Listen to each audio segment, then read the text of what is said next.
Hello guys, good evening. Welcome to my vlog. Ang pag-uusapan natin ngayon guys ay ang buhay ng isang OFW na katulad ko. Alam niyo guys, napakalungkot dito sa abroad. Kasi unang-una, mag-isa ka lang. Malayo ka sa pamilya mo. Tapos, puro trabaho ka lang. Araw-araw, pagising mo, trabaho. Hanggang matapos ang kontrata mo, trabaho ka lang ng trabaho. Kaya yung iba guys, nade-depress dahil sa sobrang halo-halong emosyon, pagod, pagkalungkot, yan. Yung iba nababaliw, umuuwing baliw. Yung iba naman, kung hindi na makayanan, nagbibigti na lang. Kasi guys, sobrang hirap talaga ng buhay dito sa abroad. Tapos, alam mo yung trabaho ka ng trabaho, tapos wala ka pang ipon. Dahil puro padala ka, padala. Kahit wala na matira sa sarili mo. Totoo yan guys. Ako ganyan ako eh. Okay lang sa akin kahit walang matira sa sahod ko. Ang importante lang sa akin, makita ko masaya ang pamilya ko. At may internet. Ayan, number 1 guys. Di bali nang walang matira sa sahod ko, basta may internet ako. Kasi, grabe talaga ang Diyos ko, mababaliw kapag wala kang internet. Yung hindi mo makakausap ang pamilya mo ng isang araw. Hindi mo kaya guys. Hindi kaya. Siguro yung matitibay ang loob, kakaya nila. Paano naman kaming mahihina ang loob, diba? Na kahit nga isang gabi mo lang hindi makausap isang buong araw hindi mo na kaya, diba? Kasi mahirap malayo ka na nga tapos hindi mo pa sila makausap man lang.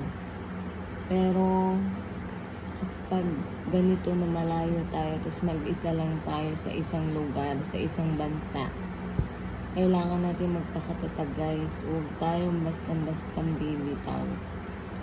Yung mga nade-depress dyan katulad ko. Ako guys, sobrang depressed din ako nitong mga nagdaang araw sa sobrang dami kong pinagdaanan. Diyos ko po. Pero kumakapit ako sa Panginoon, alam ko walang ibibigay na pagsubok ang ating Panginoon na hindi natin kaya. At wag na wag tayong susuko.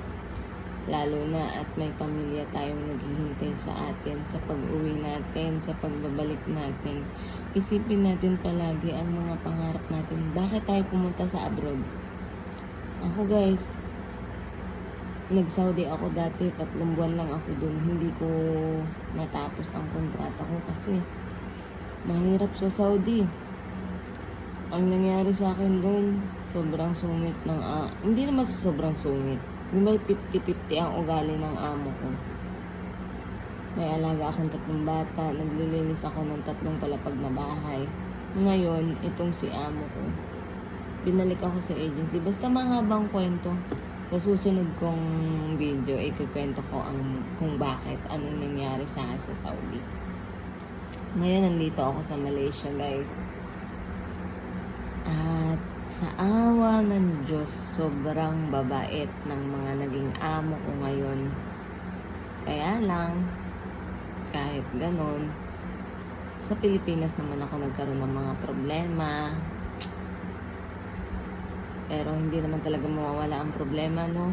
Lagi naman talagang kasama na yan sa buhay natin yung problema. Pero kasama din sa buhay natin ang lumaban. Huwag susuko. Oo, normal lang makaramdam tayo ng kalungkutan. Makaramdam tayo ng ganito. Kaya nga, dinadaan ko na lang sa ganito video kasi yung ko guys, yung mister ko ay trabaho. Nagtatrabaho siya sa junk shop.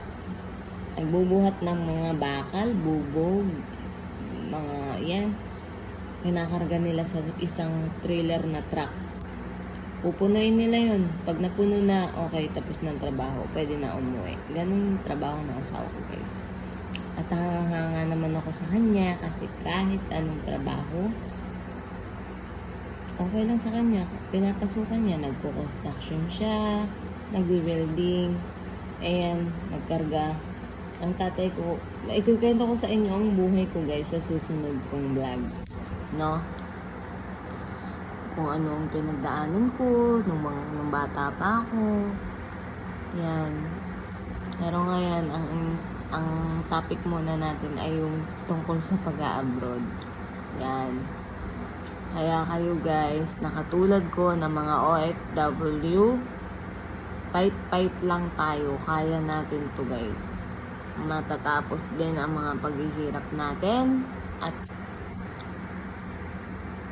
palarin sana tayo ng Diyos na sana yung mga dahilan kung bakit nandito tayo sa abroad ay matupad natin lahat.